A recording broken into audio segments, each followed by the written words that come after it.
Yo, CoreyGFitness.com members, G-Unit, Roundtable episode 2. And I think we, set a good background for everybody on episode 1. But one thing I've talked about for years, right, that's been a heavy part of my just content has been the why, the purpose, the kind of how I became a maniac. And so, obviously, you guys were drawn to the craziness, stayed in it, got your own version of it, and I think it would be really cool for everyone on the site to understand more about you guys, why, either what you were mad about as you were younger, of why you searched out to be around guys like me, why you're, in business for yourself, anything that can link what has now separated you guys from the pack. Because I think that's the real the realness shit that people need to know. Because, look, that is what makes me different from everyone else. I was able to tap into it, execute it, grab on it when, there's heavy perseverance in my life. And that's the fire that has never changed. And so I think understanding that, and so, just roundtabling that, I think it'd be highly valuable for people to say, like, oh, shit, like Cole said something that, that kind of sparked, like, why am I not using that in my life to, to push myself more forward, or something that either any of you guys say. So I'm going to throw it to Trey first. There we go. Because I know he wasn't. He was thinking I'm throwing it to Danny, but I'm throwing it to Trey. So, Trey, man, a few words from normally behind the camera, in front of the camera. Nah, tell me what comes to mind when you hear that, Trey. Honestly, to sum it up, I just never wanted to be like my dad. Yeah, real talk. Sum it up. I vibe with that, bro, but go ahead. Yeah, man, multiple time convicted felon. Wasn't really a big part of my life. I mean, he lived with us for a couple lengthy periods of time, and I stayed with him also as well. But just from what I've seen from him growing up, living with him for a little bit, rekindling our relationship a little bit a couple years ago and being able to dive a little bit deeper into his mind. But honestly, when I had the opportunity to do that, I got to dive a little deeper. I just saw all the excuses that he had, and it just gave me more of a reason to honestly never be like him. What's so fucking crazy, Trey? At 19 years old, you're talking about diving deeper into your a parent's mind. Mm-hmm. Do you know how crazy that sounds probably to people, like the thought process? But when you're forced to, especially when you want something different and you start to think like that, and I even shared with Trey the other day when I was talking about my dad, he's passed away like 10 years ago. I wish I would have thought like this earlier in my life. I just didn't, because I would have loved to dig in. Now that I think back, I'm digging in retroactively, and I understand the same things in my own way that you kind of said. But it's like, basically you can take a positive from the wrong example too. You saw exactly what that path would lead. Yeah, exactly. I mean, I saw exactly what the path would lead to, and unfortunately, at a time in my life, I kind of saw myself going down a similar path. There was a time in my life where I was doing and selling a lot of different drugs, and I kind of saw myself start to go down that path. And when it really clicked was, as I was seeing myself go down that path, I had the opportunity to sit down with him for dinner one time, and he kind of came up with all these excuses on why he sold what he sold, why he did what he did, and it kind of just clicked to me in my head that one time, if I continue to do what I'm doing, I'm going to be on that same exact path. And I see the damage mentally that it's done to not only me, but to my mom as well, to put ourselves in that situation. And I told myself I never ever wanted to be like that.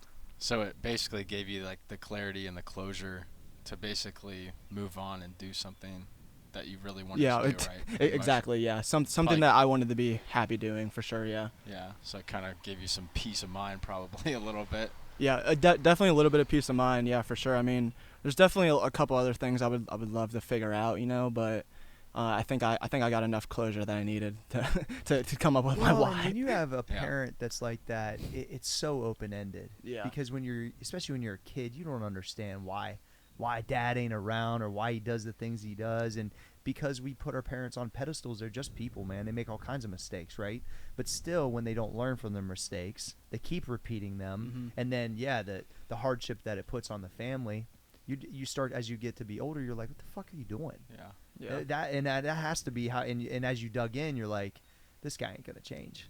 No, I mean, you want him to. That's the fact. Yeah, he's not going to. I used to think that with my old man. Like he would get like better from time to time, and then you'd like let up and be like, oh, and then hurt again. It's just like yeah, I can right? count on my handful of times that happened. Yeah, and it's as a kid, man, it's the fucking worst, bro. Yeah, but it's crazy though, because as you're growing up, when you're little, you don't really see those things, to be honest. Like, I've never really honestly shared this with many people, but to be honest, one time when he was back in my life for a short period of time, things started to seem kind of going well again, and one time we got in a little bit of an argument, and it ended up being a little bit of like a physical abusive situation with a parent.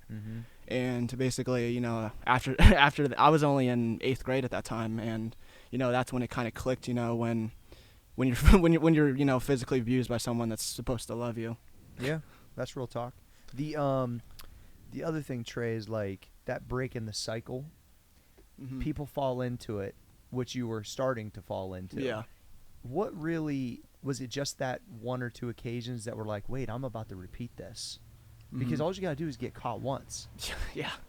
With what things you were having on you, and the rap sheet starts. Yeah. And then it starts, and obviously we don't even once you're in the system, you're fucked. I never wanted to be a part of the system. You're fucked. I mean, never wanted to be. I mean, I see what it did to my dad. Like, for example, he's been convicted so many times that family members have to warn me that I shouldn't even physically see him in person, because I could end up ultimately being wrapped up in it. Whether guilty by association. Exactly, it could be as simple as you could be just going out to lunch with him. We could be out at lunch, and a cop walks in and sees him and knows that he's been in some shit, and like that, my life could be flipped upside down. Yeah. Was this like purely like maybe not purely, but like, did you recognize a lot of this stuff yourself and made like the conscious decision to move on, or did you have like a support system or someone you kind of talk through things with? So that's one of the other things that was a huge issue with it was, honestly, I didn't really have a huge support system with it, because I mean, my sister, she's been through a lot of the similar things that I've been through with my dad as well. And so, I kind of had her to talk to a little bit with, but at the same time, me and my sister, we don't really live close to each other. So, the only opportunity we really have to talk is through text and phone call. So there's not really, you can't really accomplish as much through that. And then, also it kind of seems like, not to put out my family's dirty laundry, but a lot of people on my dad's side, they tend to take his side because it's their child, and it's their brother, it's their sister. So, when they look at me and they say I don't want to be associated with him whatsoever, they kind of look at me like as I'm the bad person. Sure. So there's been a lot of family issues that have to do with that as well. And but when you can't think outside of yourself, Trey, or not you outside, but them being outside, that's a natural reaction, because people don't go in these thought processes like you're doing at such a young age. People do not think that way. Yeah. So they only see the surface. Oh my gosh, Trey should respect him and be like. I mean, it's like comical when you think about the reality of what they're saying, but and then the other thing is, when you throw something at it like that, they're like, think you're talking down to them or think you're so fucking smart. You're not gonna win. Is my point. Yeah. You just have to do with what you're doing is manage the situation, keep yourself out of harm's way, and you just know what time it is. Exactly. The problem is, I used to try to think there was gonna be a different time. There's never going to be a different time. Thinking. I think that's the hardest part. And Rachel deals with this with her mom. It's like she'll be good for a while, and then you let your guard down, and it's like you want so much for them to be who you want them to be. Yeah. It's just I just don't know anyone that ever really then is. Yeah. Unfortunately, right? Yeah. I mean, it's just. But whether you have kids or not, if you end up having children one day, you'll know exactly what not to do. I'm telling you. That's fact. That is a fact. Yeah. So I honestly think my dad taught me a ton of good things, because there's exactly the things that I just dislike so much that I'll never fucking do. Yeah. Not even if it's completely putting me out or how much I don't want to be. Like, I just remember, wait a second, this is some shit that used to make you mad. I don't care how out of the way this feels right now. You just have to do it. Yeah. So respect, bro. That's good. Danny. Yeah. To be slightly different, I guess. That's part of why this podcast is so great. I guess for me, a lot of it, I mean, I was fortunate enough to have, I guess, strong parents, mom and dad in the picture all the way through till today, pretty much. But, grew up in a suburb, southeast side of Columbus, Pickerington. So basically, had the conventional path my entire life laid out. Like I played, competitive baseball since I was 9. So like that took up like a huge chunk of time. Didn't have the healthiest habits in the world, along with a lot of the people I was around. So just was a product of my own environment there. But then fast forward to college, went to Capital to play baseball. It's getting to the tail end of the season. I'm like, do I even want to, invest this time anymore? Like, is it really worth it? Like, I'm not going to the league or something like that. Sure. So, always thought I was going to be like an accountant. I know we talked about that a little bit. You and Cole accounting firm. I don't even know why, sure. but it was like an idea so ingrained. Funny. Just for not no because reason. I'm hating on any accountants. I love my accountant, but Yeah. Danny just doesn't seem like he's an accountant. But go ahead. Yeah, so got to the tail end of the season and they made the decision that, like, this was it. This is the last year. Is that the first time you kind of uprooted the traditional path? Well, yeah. I mean, it all originated right then and there pretty much. That was the tipping point because it was like, I don't know. It was like filling to the brim and then, like, I had to, like, make a decision. Of, like, there was, like, this list of things that, like, you always want to do but you never do. Triathlons being one of them. And so pretty much at my peak, I was around 210 and, like, not a good 210. Like, kind You of look like you weigh 210 now. Well, You weigh yeah. fucking 180. Yoked. Yeah. Well, it's good. So Maybe it should be DannyFitness.com. Yeah, right. But well, it's funny because I was an offensive lineman in high school, so you could tell how small. You and Wait, Cole, wait, you were? We got the Yeah. hey, that's What right. position? Yeah, I thought you'd get a kick out of that. What position? Guard. You were a guard. Yeah. What were you? I was a center. These motherfuckers. 5'8", 180. Yeah. We were tiny. I mean, was we the made up smallest with it in fucking person on speed, the field but, at all like, times. We're definitely the skill players here, Trey. Yeah. I'm putting myself in that category, you know. The athletes. Oh man. Please go But, ahead. yeah. But yeah, it was like 210 at the height, like right after baseball, and I was like pissed off. Like I'm like, this is bullshit. Like I hate like feeling like groggy and like just like no energy and just fat, pretty much. So like that was like the tipping point for me, and then just went all in. I had a friend, Ross Hartley. I think he actually lives in Granville now, but he was competitive in triathlons. I wasn't trying to win. I was just trying to do triathlons. Sure. But basically went from 210 to 168, like just like slash it off. I didn't even change a whole lot about my diet or whatever. And then that's when I came across Old School. Do you think, Danny, real quick, do you think, because you mentioned it quickly about your family habits, do you think seeing whether it was food or activity or whatever within your family made you go to that extreme? Yeah, for sure. Like it wasn't even just like immediate family, but like when you get into like the extended family and the gatherings and stuff like that, it still is to this day like an accepted thing. Like it's like I'm not about that, Yeah. Like I'm just not gonna. And now they know that like I'm not gonna just like eat this shit just because. The discipline that you were searching for wasn't happening essentially immediate family, so Yeah. it was like, okay, I need to change some things. Yeah, and there really was nobody that was in that role at all. Yep. Like everyone was kind of along the same lines. So pretty much took the weight off, got to Old School, and then it was a body composition game. That's when like the diet part came in. The way that you trained kind of changed my body completely with Obviously. volume. And then fucking I got smaller. Well, seriously, the volume changed everything for me, and then it kind of merged into like the CrossFit weightlifting world. So, but yeah, I mean, especially to all the people that come into the site or existing members, like just trust in the system. It's gonna take time. Like literally, the very first thing I started was in 2011, so it's 2020 now. Yeah. And I'm by no means like, a bodybuilder or anything like that, like in peak condition, but like made some positive changes, and it bleeds into everything in your life, not just food. I would say I want to dig a little deeper too, Danny. So like your dad has his own business, and obviously is an entrepreneur to some degree. I mean, he's owned his own garage company for a long time. 25 years. Yeah. So seeing that, but I never really, even though he's been successful, we've never really talked a whole bunch about his entrepreneurial path. So it was like that's something you looked at and then we're like, yeah, I want to follow that, because you were very traditional up to that point, which most entrepreneurs didn't. Your dad didn't go to college, did he? No, he went to a trade school. So there you go. So he had his own path too. So it's like, how big of a role did that kind of play? it wasn't a big role at first, and then it definitely kind of switched Okay. for sure as I got closer to college and stuff like that. He started in '95 in our first house in the basement, and I like vividly remember that. I remember the old trucks they used to have when Sure. they took out. So like seeing him progress from there to like an office, and then they bought their own building and like housing and everything, and then like actually being in the trenches with his workers too played a part too. Sure. Because I'm like, yeah, I'm not about to do this shit. I want to be the guy telling them what Yeah, of course. to do. So I think that played a big role. And then especially when I went into like the corporate world, I was like, yeah, this isn't for me. I gotta do something here. And that really kind of forces you into a situation. Otherwise, you're gonna be stuck. Yeah. Which so many. Danny sounded like he people do. hated his life every day. I called him when he worked at Nationwide. Yeah.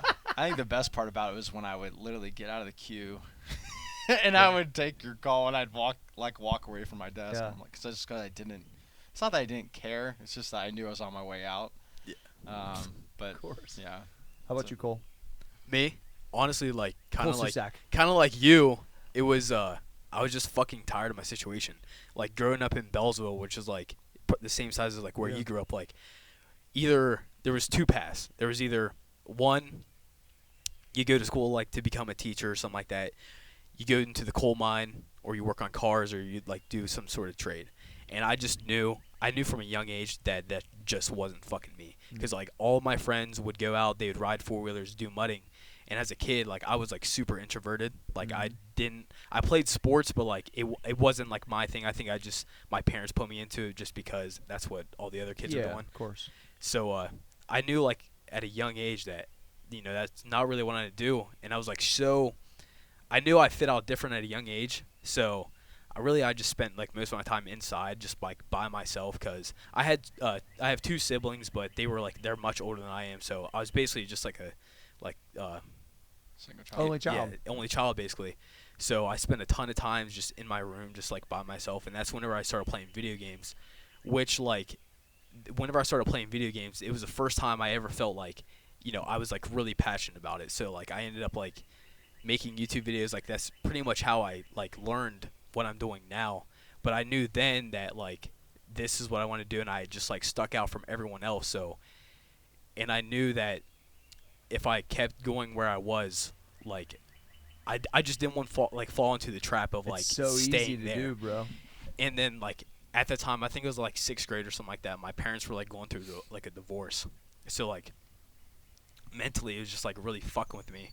And I remember like my dad and like mom like arguing with each other and like shit all the time. And like I just remember like there was a definitive point where like they were yelling at each other like hard across the room, and I just like literally told myself like I never want to fucking act like that again. And then so at that time in 6th grade, like I was like super overweight too, so like my confidence was like really low. So like there was just a ton of shit going on like mentally that I just had to figure out for myself. And it wasn't until about like 8th grade, whenever I started to get more mature and like started to really process what was like going on around me, like I started to like mature a little bit. So I started to like, my dad's genetics like started to come out in me, and I fucking fell in love with like sports. Yeah. So football was like the main one, and honestly, it was just because I love fucking hitting people. I think it was like me taking out that aggression, Sure. and it was something I was good at. I was really fucking good at hitting people. Yeah. So that, and then going into it, I was like, honestly, like I might have a shot. Like Yeah. this might be my pathway, because I got out of video games. I was like thinning down. Like I looked like pretty good for like an 8th grade, and my confidence was back to the roof. And that's when I fell in love with the weight room. And like I'm not even joking you, I like stuck out like a sore thumb because I didn't want to do anything else besides literally fucking lift weights and like take creates. That's all I wanted to do. I understand that thought. All I wanted to do. So it wasn't until, and at the time, like I just want to lift weights and take creatine. that's literally all I wanted to do. And like, and being in Bellsville, my house was like, it's smaller than my college apartment like right now, like Yeah. literally so small. And I was like, my parents, like there was no way they were going to afford for me to go to college. Like there was like really no opportunity for me. But I was like, you know what? If I fucking keep working in the weight room and like starting to really like hone my craft like sports wise, I could probably like go play like college sports and like earn a scholarship. So my entire like college career basically was just me trying to get as good as possible to like go and play college sports and end up Your getting high an school. offer. And it never really got to that point, but I was like so determined to change my fucking situation and make sure that after high school was over, I had an opportunity to go out and like fucking do whatever I wanted, and just to make sure that, you know, my kids like didn't have to come to me and ask for like sports equipment, which I had to do to my parents. I needed like new pairs of cleats or something like that, and they like looked at me and told me like I literally can't buy you that. Yeah. Like you can't do it. So I was like, fuck, like I don't want my kids to experience that ever. Like I want to make sure that like, you know, their house is bigger than a college apartment, Sure. and that I can afford all this shit. 740, boy. And it was just I it was can just hear a- it, Cole. Yeah, it was just the fact of like I was so determined to get to that spot, and just by doing that, you know, mentally I had to fucking shape myself into like becoming so dialed in and laser focused, cuz I would go out after football practices and like do all these special drills, because I actually got recruited for a linebacker. I wasn't like I was a good center, but like linebacker was Yeah, what I hit was people. about. Linebacker. Yeah.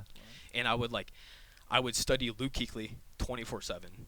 I would only listen to like anything that you had to say, Mm-hmm. and then I was following Mike Thomas at the time, and that was the only three people that really stuck out in my mind that I would follow, because I knew what the fuck they were about, and they were kind of on the same mission Sure. as me. So, you know, I never got a college scholarship, but I had the opportunity to go visit Purdue. They sent me like free game tickets. I got to go visit Cincinnati.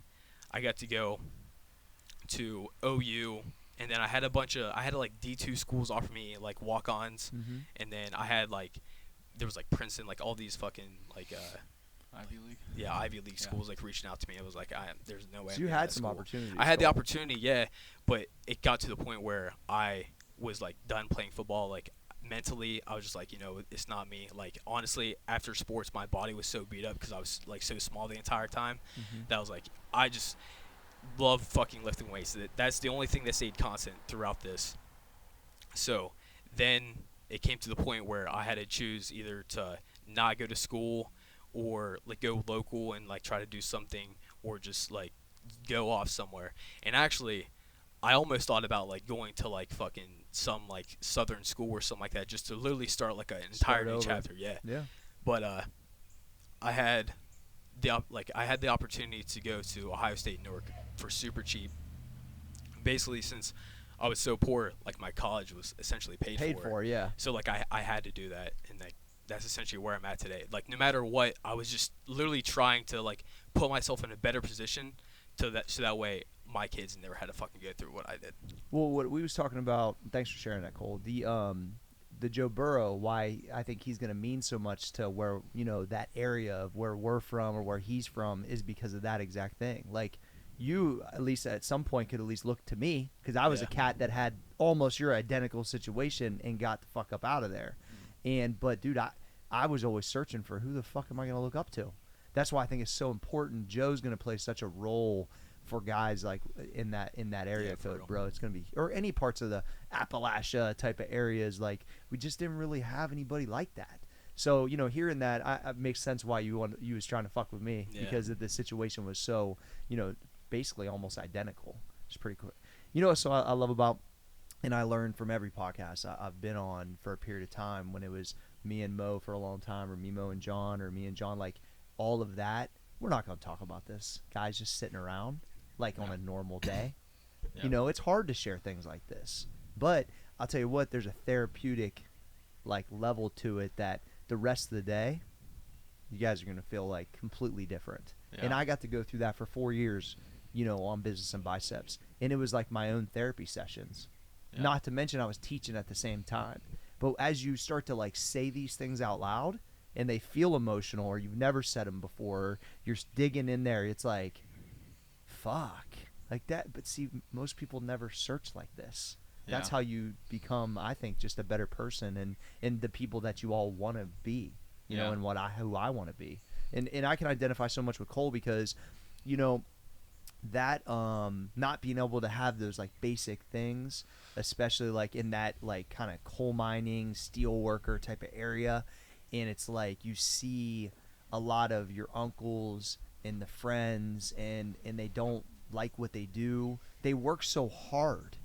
I remember thinking to myself, like, the work ethic is so amazing, but if you guys could just be able, and not everybody can do this, I get that. This is like, my wishful thinking. I was like, man, if my dad could have put that work ethic into something he loved, what could have came out of it?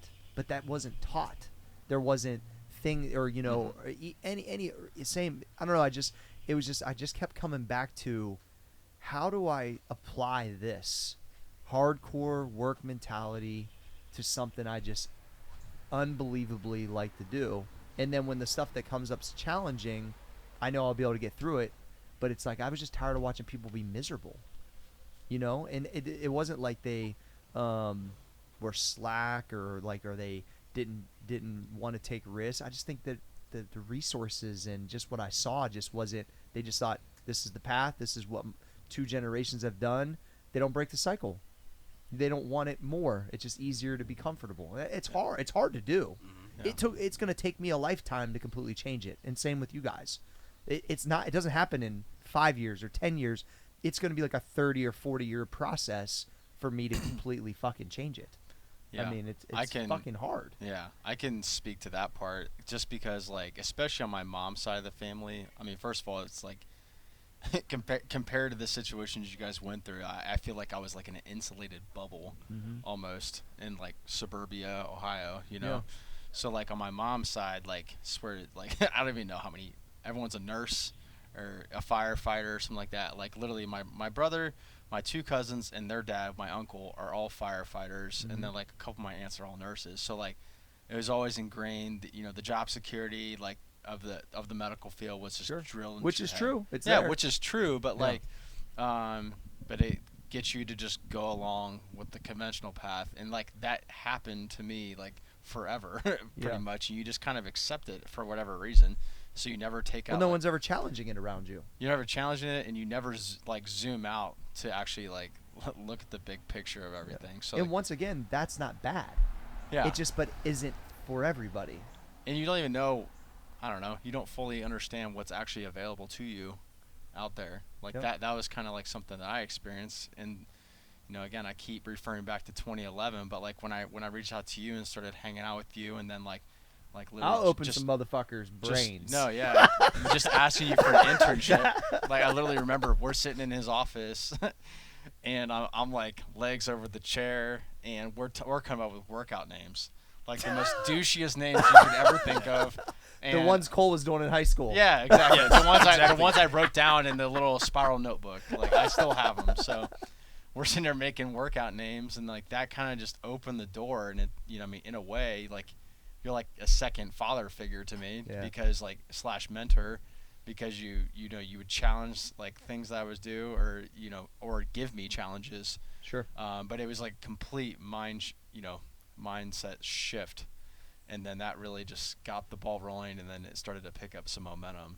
And it changed the course of my life completely. I think that's probably a lot of my spot for guys that are around me that are in your guys' age group, because once again, when you can see under the hood of something, it just makes it way less scary. Yeah. Impossible. And if you're in an insulated bubble, or if you have a very, strong, tight-knit family or something like that, don't be afraid to challenge the, ideals that are, against or going with the lane of traffic. That can have its own set of problems. See, I didn't have anybody because I had a close-knit family, but no one was like, oh, you got to do this, you can't do that. So I never really had, because I think my family was like, just glad you're fucking like trying to be positive and go do something. Like they didn't, I mean, they would just support because they blindly didn't even really understand what I was doing. Yeah. I mean, they just didn't. Yeah, some of them was just like that was all they know. Yeah. Some of them were more, outspoken about it than others. My parents weren't really that outspoken. Probably more my mom, but that came from a motherly concern over protection place. But yeah, there was a few family members that were more outspoken, and then like you just get to a point where you just don't care, because like you see what you're doing and it's producing the result that you want it to produce. I haven't cared since about 98. Since 98.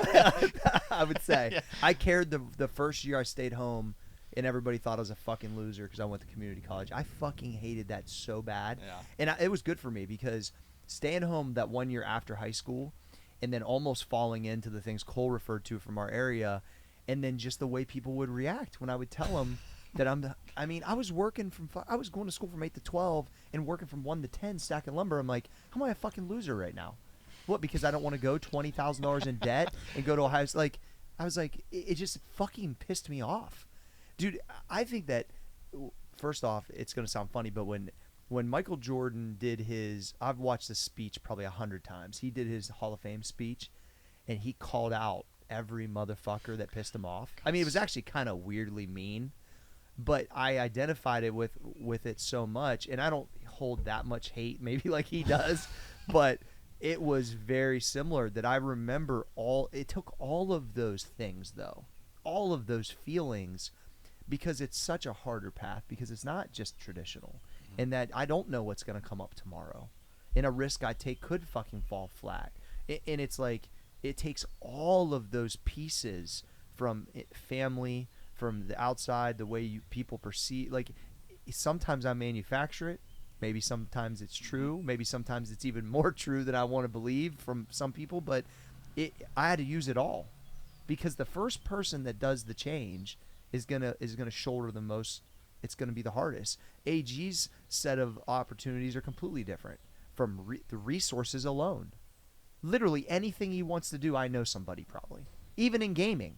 I'm not even into it, but I'm sure I know somebody. You know what I'm saying? So it's like, think about that for a second. None of our families had fucking any resources like that. Y'all's resources are already exploded past what our parents were even close to from what you guys are doing right now. So it's like, you start to understand that when you forge that path, though, you can't worry about why they don't understand. They're just never going to understand it. Yeah. And then now what you're starting to see is a little bit older, representing the 1.5 dog and white picket fence guys at 29 years old, is that they might still not understand it, but the respect is probably changing. Oh, for sure. Well, it was funny. Yeah. Once that started to happen, like when they finally like kind of just accepted all, like, oh, he does this stuff, like, and they just kind of let it go. But yeah, I mean, a lot of it, I guess, like, with, like, why. I mean, one of the, aspects of it is, like, this is just an example. It's not necessarily it. But, like, if my kid has a baseball game at, like, 3 o'clock, like, I want to be able to go to the baseball game no matter what. Which is happening for me on Thursday. Yeah. My son has a game at 2 p.m. Exactly. Or if I want to coach, let alone coach the team, like, I want to be able to do that. Yep. And that's one of the reasons why I strove to have a remote job and working with you. And we've talked about this at length. I mean, I remember we were FaceTiming in Hawaii when I was in Hawaii. And yeah. Like, I told him I don't give a fuck where he lives. Yeah, it's like, so like. As long as he does his shit. Yeah, exactly. So. I mean, when your boss or business partner kind of says that, like, that's the freedom of, you deliver, I'm good. Yeah, and you don't have to, like, constantly worry about someone micromanaging you. Like, that's like. I'm not gonna say anything unless you super screw it up. Yeah, unless you're totally. Yeah. Unless you're a Chodemeister. Yeah, I was waiting for that. Trey, what are you thinking over there? You got a lot of thoughts going on, huh? Which way do you want to take this? I think maybe just the evolution that you've seen even just in the last 2 years of, like, your path, like people starting to understand it or asking more questions, like family that you still interact with. Your dad's probably never going to really understand it, but you know what I'm saying, like, have you seen like a shift at all, or still people because you're the youngest of the group, or people still kind of like, why is Trey like quit college and what the fuck's he doing? It's still a majority of the why. Yeah. Yeah. Basically, other than, I would say, my mom, because other than my mom, I'm not close enough with my family. Honestly, I haven't really even shared what I do with anybody. Yeah. No one even knows. I'll tell you, most this people too. don't. Most people Most people don't understand even. it anyway. Most people don't even That's kinda know like what I you do do, for yeah. work. Yeah. My wife can't even tell people what I do half the time. Like it's like they're confused. You know what I'm saying? By a little crotch. Come on, dude. You gotta really flex like that on the crotch rocket. Yo, you're gonna say something, Cole? Oh yeah, I just had a question for Trey. Good. At your age, whenever you started to make these decisions, were you like pissed off, or like were you upset about your how you felt, or I would say growing up, I was always one of those angry childs. I would there's so many holes in my wall back home that I would punch holes in the wall. I'd punch so many holes. I was a pretty pissed off kid, you know. I was always looking to argue with people, you know. I was always angry. Such a nice guy, Trey. It's like hard for me to think like that, but I mean, I was the same way. Oh yeah, me too.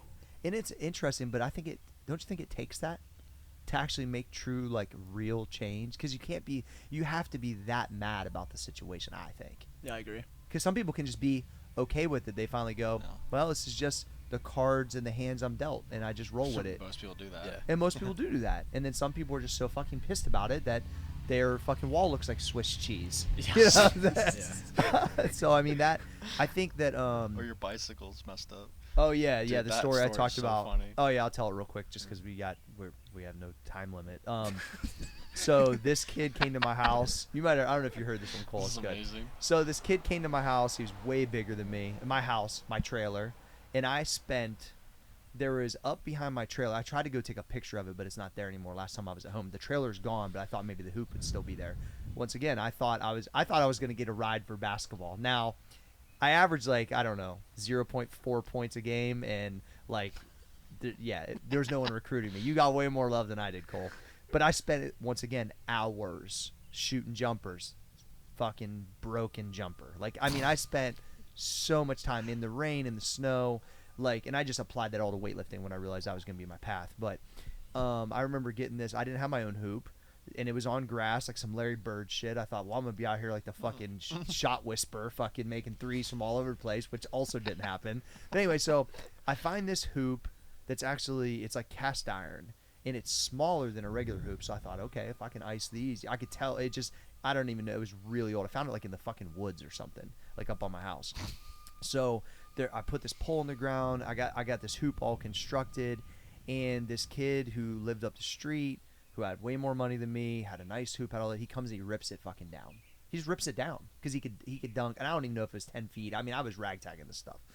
He fucking rips it down and like is like hanging on it, like fucking jackhammering it, and I'm like ready to kill him, like literally ready to kill him. And so, there's no way I could beat him up. He's way big. He was 2 years older than me, and he was a big kid on top of it. And so I'm probably like I couldn't drive yet. I might have been like in 9th grade or 8th grade, right? 7th or 8th grade. So anyway, I walk back down, and he just got a brand new mountain bike that his parents bought him. I mean, it's probably like a 300. Well, I know exactly how much it costs. I'll tell you why. So I see it parked by the trailer, right by where the picture I always show me and my dad underneath the awning. And the rage of this kid ripping my hoop down was so hot that I felt like my face was going to fucking fly off. So I just wheel this thing right out to the street, and I just start pile driving it onto the pavement probably 1,000 times, as hard as I'm talking like WWE. I'm fucking taking it up over my head like a ball slam. Yeah. Boom! Like this, right? And I'm taking out every aggression of this point of my life on this bike. And then I just leave it in the middle of the fucking road because I'm like, I don't even care. I'm out. So I go in my house, and I'm fucking, hot. And I tell my mom, like, or she wasn't home then, but when she came home later, because I peek out the window, and when this dude figured out what I did to his bike, I see him trying to wheel it home, but it's the wheel's not true. Both the wheels are not true. So he's trying, and it's cool like this. And so, the fucked up part is that his parents made a big old fucking stink about it. I ended up having to pay $220 for his fucking bicycle. But nothing ever happened for my shitty hoop that I put together that he ripped down. And things like that are what made me think, like, this motherfucker's not going to be able to hold my jock because here's the thing with high school, right? It's a bunch of fucking phony bullshit. And once you actually fucking restart the game, the slate's clean. Doesn't matter. I mean, it still has matter resources, and I guess that if your family's kind of throwing things down. But at the end of the day, I was like, once I get out of this joint, I'm going to whoop everybody's ass. Yeah. I just knew it. And I think, like, whether they were nice to me or not nice to me, it didn't really matter. I didn't really care. There's no cliques. There's no fucking hierarchy. It's a clean slate. I'm going to whoop everybody. I tell AG that all the time. It doesn't matter if this dude's cool right now. Let's see what the fuck happens in 3 years from now. Yeah. Yeah. Because I fucking smoked everybody. But it's like those moments of like that is like ingrained in your mind. No that question. literally just like takes you like your mission, like what you're about, and puts it like at another level, because they can't understand like what you're trying to even do. No. They just can't do it. Dude, I just was so pissed that I tried so hard for the base level thing that this guy was given. Now, he can't change who his parents are, and his parents weren't even rich. They just had probably twice the amount of money me. I didn't have very much. Yeah. But it's like I was so frustrated. And it would have been so easy for me to be like lightweight criminal at that point, to be honest with you. Like, to fucking go grab a fucking ball bat and, like, basically break his fucking leg. That's what I wanted to do. And those are the things why I punched fucking holes in the walls. Dude, when I was 15 years old, and I still have the bag still hanging at the office, I made my dad or my mom take me to go buy a boxing bag because of that aggression. I didn't know how to box, but I know I just needed something to get out the anger that I had of my situation. And that's why the bag has people's names on it still. There's blood all over from when I was a kid. I didn't have any boxing gloves. I've been banging on that thing since I was 15. Yeah. You know, and I don't feel like that all the way anymore, but those things never really leave you, bro. Yeah, for sure. Like, whenever, I would say up until I was about a junior in high school, like, if I was angry, it was like all physical aggression. Like, I was like in a ton of fights. Like, I would fight like literally anyone if they'd like get underneath my skin. I'd just go like, let's just settle right now. But it wasn't until, you know, I was like starting to like develop my craft to where like if someone like really wanted to step at me and like would make me mad, I would just go do more fucking drills. I would just like keep doing You that. take it out there. I would Positive. take it out there. But like The weight room did that for me. yeah, which it was the weight room, but also that because it was like I'm going to fucking prove these people wrong. I'm just not like I'm going to show them in a different way. But there's like one story kind of like yours that sticks out in my mind. It was as going into my junior year of high school, and the school board wanted to shut down like Bellsville High School. So I was going into my junior year, and this was whenever like I was already visiting a lot of schools like up until junior year, going like all these camps for like really trying to like put myself on another pedestal, and they wanted to shut down the school, and I was like, well, you know, fuck, like if there's no football, then like I don't know what I'm about to do. So I had to like make like the hard decision to transfer schools to another school that's like it was the closest one to me. It's 30 minutes down the road, Barnesville. Yeah.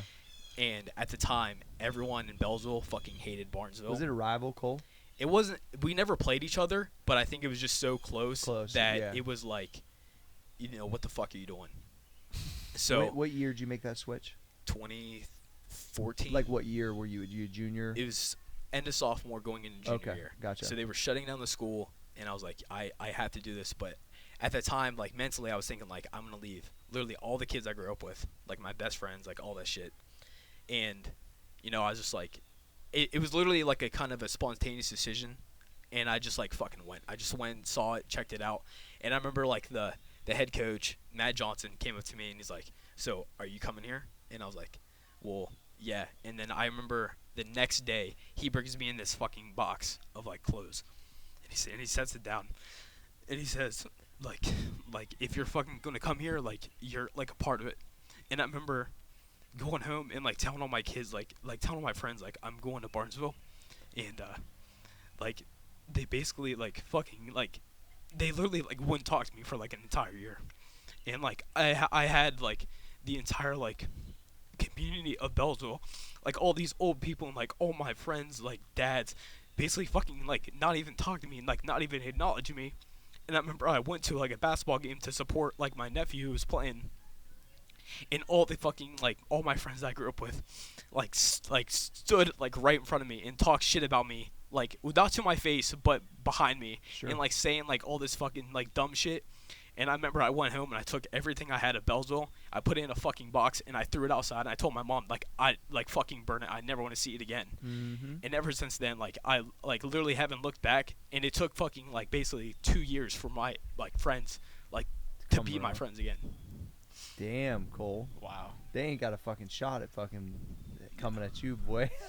Which, yeah, like obviously you can tell it's like hard to talk about, but Of course. that was like one of the Probably moments, never really talked about it, Cole. No, That's but- why it's hard to talk about. that was like literally one of the moments that like it was like a game changer. Like it literally like everything that was running through my mind at that point, I had to fucking full send it, and Yeah. like there was no looking back. Fuck yeah. Damn, bro. Didn't see that one coming. Fuck. No, but so Yeah. you know, just like I said before, I don't know any of this stuff, Cole. Yeah. Because when would you say, hey, gee, I'm going to share this? I mean, we might have got to that point, but when these type of topics come out like this, you don't know the pent-up emotion that's going to happen. Like, you starting off the show with what you said, like, when people hear that, they go, fuck, you know what? Maybe there's 7 or 8 things that I fucking never really thought about how much I hated about one of my parents or my uncles, or why am I just okay with that? And they might be repeating the process and not even realize it. That's the thing I think that's a problem, right? Cole, you putting your look, when you put your flag in the sand like that when you're that age, high school cliques and friends, it feels so overwhelming because that's the little world you live in.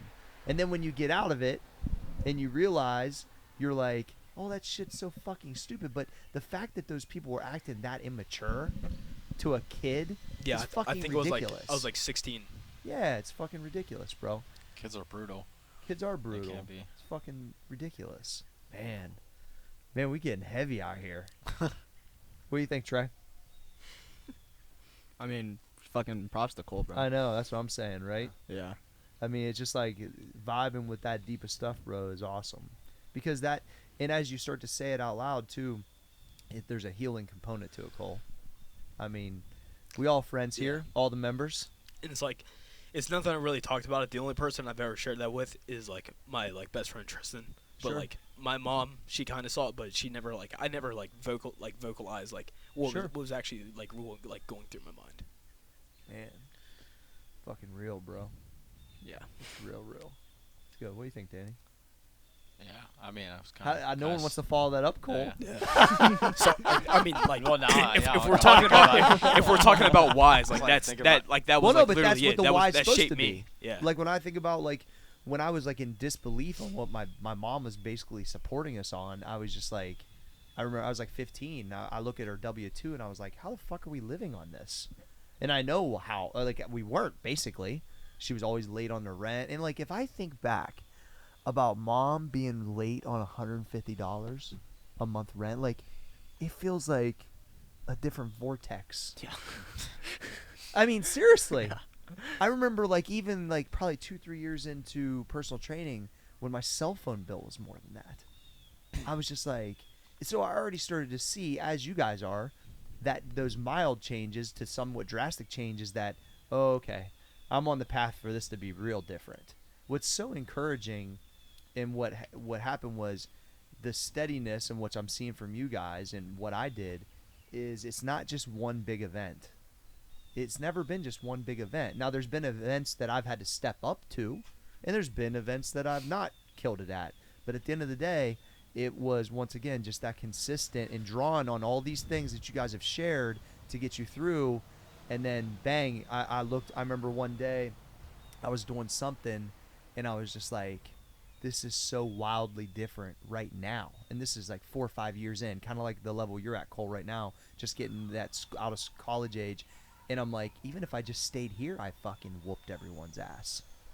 And I've changed some things. I can relate to that so much. Yeah. You're already probably feeling that Yeah. way, ain't you? Like I for mean- for example, I just think back to like high school or middle school. You know, I know it's like this for a lot of people, but lunch at school is the only meal today. Yeah. And you go home and there's not shit to eat. Yeah. Like literally nothing in the cabinets. And I think And now your that- mom's working. and my mom's at work, yeah. And I think now whenever I want to go to eat, I can afford to literally just go out to eat. Yeah. And that Like, was you so- really love Chipotle. I love Chipotle. But like it's something that I don't take for granted, honestly, at all. Yeah. But that's part of also the way you operate. A lot of you guys, I talked about this before, the way you guys operate really like below your means and very strategic, and that's something that is a part of the generation thing. Yeah. Compared to the guys my age. It just is. And it really, I think, between Cole and Trey's age mostly. Danny's age, that 30-ish, that's still kind of hung on from how we operated. Yeah. But that right there is really encouraging. And to appreciate as much as just being able to go do that. Yeah. That's big. You know, one thing what's wild for me, as we're sitting in a house that I bought as an investment property, I remember this build-up whenever I was a kid. I was probably like, maybe like 6th grade, or yeah, I think it was like 6th grade, because 6th or 7th grade, because we had living with my grandparents, and my mom was trying to go through all these different programs to get funding so she could buy a house. And I'm talking like, it was like 2 bedroom, small, like, 1 story. I think I remember it being like 32,000 or something like that, 27,000, something small. And I remember there was this unbelievable buildup for it, and that she was doing all this stuff, and she was trying to take extra shifts at work, and like we thought we was just moving in there, like, because we're little, we don't, or little enough, and then her not getting it, and then we had just been kicked out of an apartment, a year before that, and had to move with my grandparents, and just remembering like that. I remember her trying truly her hardest, and I remember her putting everything into it, and then her not seeing it go through, but then how she rebounded from that because she had no choice. Mm-hmm. She literally had no choice. My dad's not there. She still has to support us. She's living with her parents as a, I don't know, 30-year-old mom. Like, I just watched those things, and I just remember her being so strong and the things she was going through, and I was just like, God, like, when some of these things in my life happen now, once again, it's like I'm excited to execute them, but there's a different level of understanding of how much gratitude I have to even be in those positions. It literally is mind blowing, and that's why I think probably as I get older, I have even more of a passion to do what we're doing here today, because there's got to be light bulbs we can turn on for people, especially the people who are already here. They're here because they want to get better. And that story you just told, that honesty coming out the gate, and honestly, Danny, I think there's a lot of people that feel like, well, my shit isn't as crazy as these two guys, but also, I mean, you could have just continued that same, in your family, you're the crazy one. Yeah, that's a black fact. Sheep. Yeah. Right? Yeah. The black sheep in an entrepreneurial way. Isn't that funny? Yeah. Like, but that's how it's looked upon. Mm-hmm. So it's like, I think there's a way that someone can identify with every one of our stories. Yeah. And they're already here because they want to get better. They just don't realize what we're really about to hopefully uncover for them. Yeah, and just like having the right people on the bus, like in your life and in your inner circle and everything. Because I feel like I should share a story now. Shit. Please. After that, obviously you were pretty close to it. Yeah.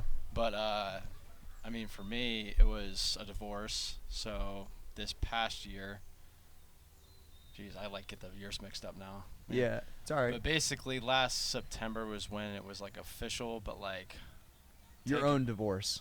Yeah. So that was easily, no question about it, the hardest thing I've ever had to deal with.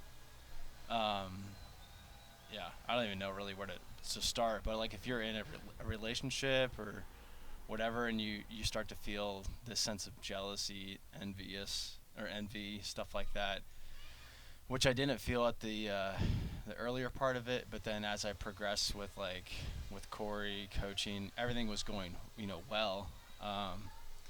That's when I started to feel a weird, distancing. Mm-hmm. There started to be this distance between us, and it only got worse as she stayed in her situation and was unhappy with it and was unwilling to do what it took to get out of that situation, or whether it was work on herself or change it. I remember we had a bunch of conversations around that time. And there's literally nothing you can. You can give suggestions, or you can be there for them when they need it, or if they ask you for things, you can provide that support, but in the end you're not going to change someone's habits and routines, and there's just no way you're going to do that.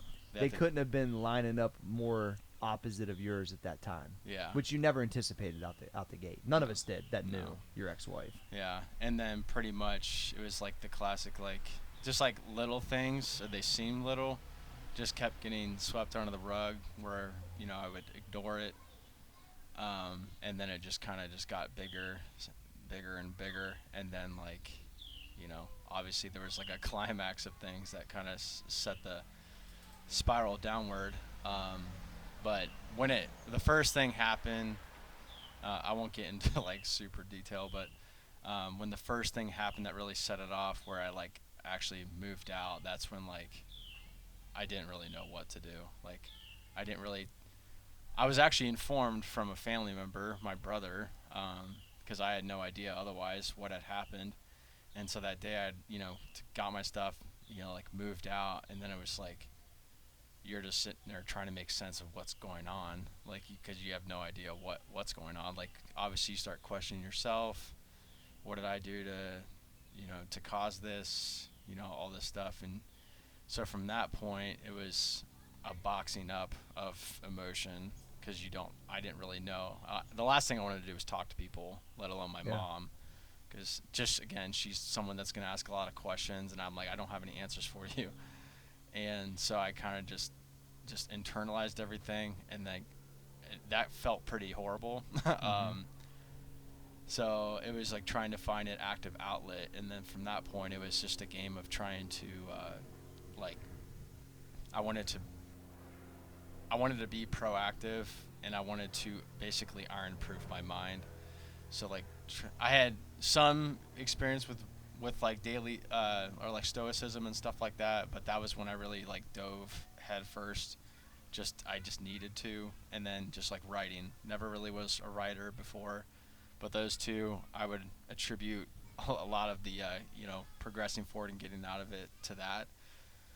And then it slowly, like, it doesn't seem like it. That was the first time I could see like the clear fork in the road of how, like, when people go through shit like that, is like, it'd be so easy to become like, alcoholic, You could be a drug drunk in abuser, 5 like, seconds, bro. Oh my God, it was so easy to see the lot that was a fine line, and I'm like, well, you literally have this way or that way. And I think having strong figures around me helped, and everything, and obviously the support of my immediate family, but like, they didn't really know what to say because they obviously haven't gone through it. But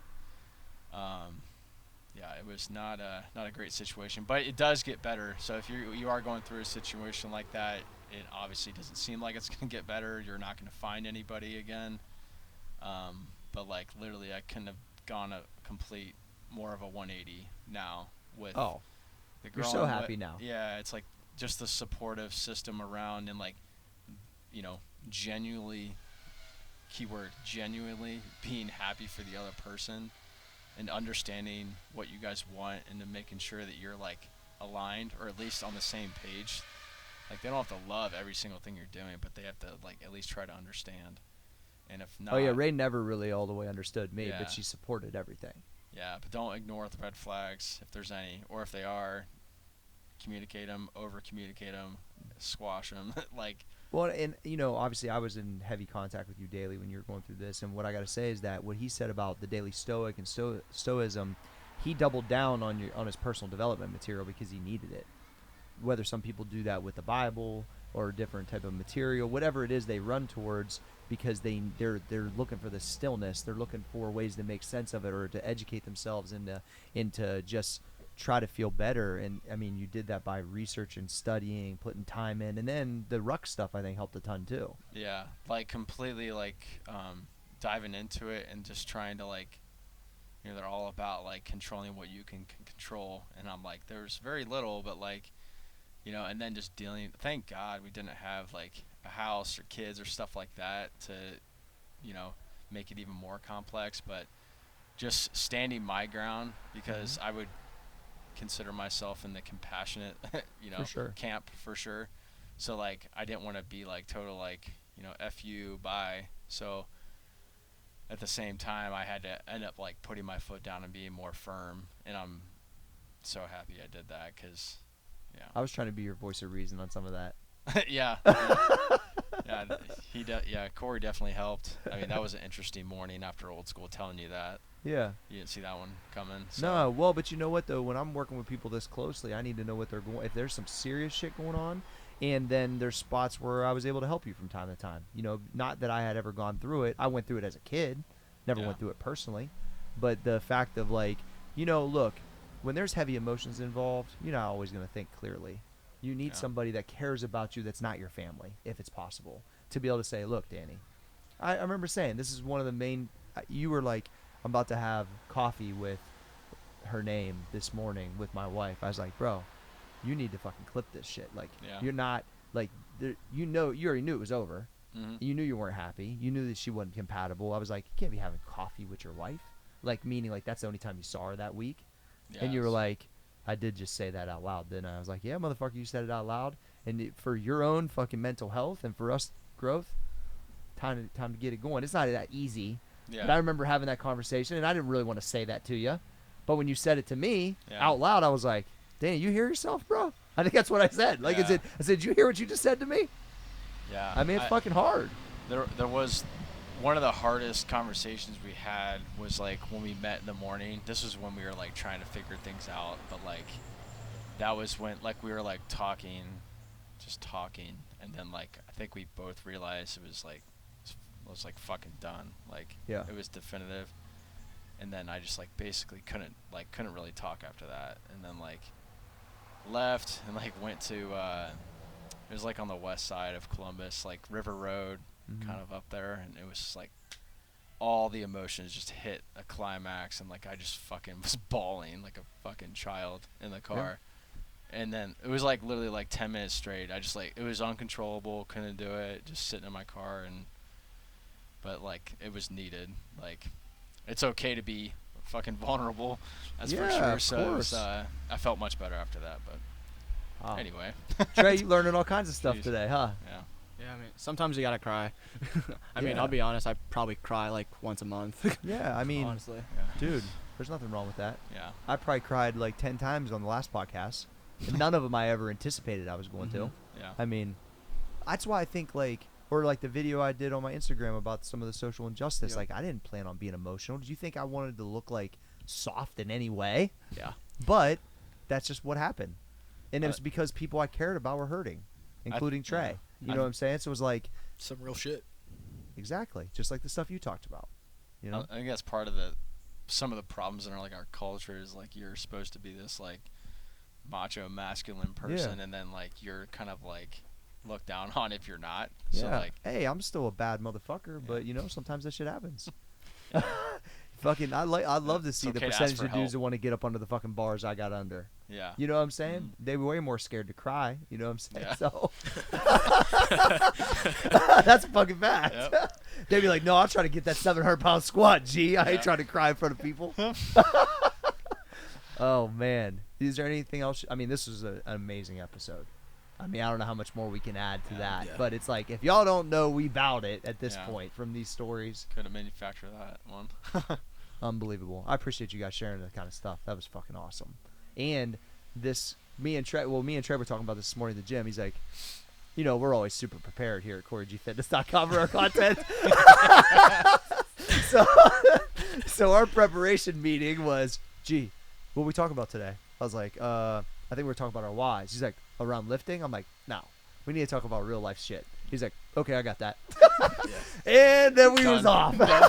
Yeah. Hit the button. Yeah. Hey, no, pretty good. So, all right, I'm gonna go through so everyone knows where they can find you guys too. Cole, what's your handle? Instagram and Twitter at xsusac, XSUSAC. Graphic Gangster, Instagram and Twitter at Trey Speed. fast dude. And just Instagram, dwalter03. You might have to change yours to something else. Yeah, maybe like small arm. Small arms Yes, Danny. Small arms Danny. Yeah, I know you like that. I'm Corey G.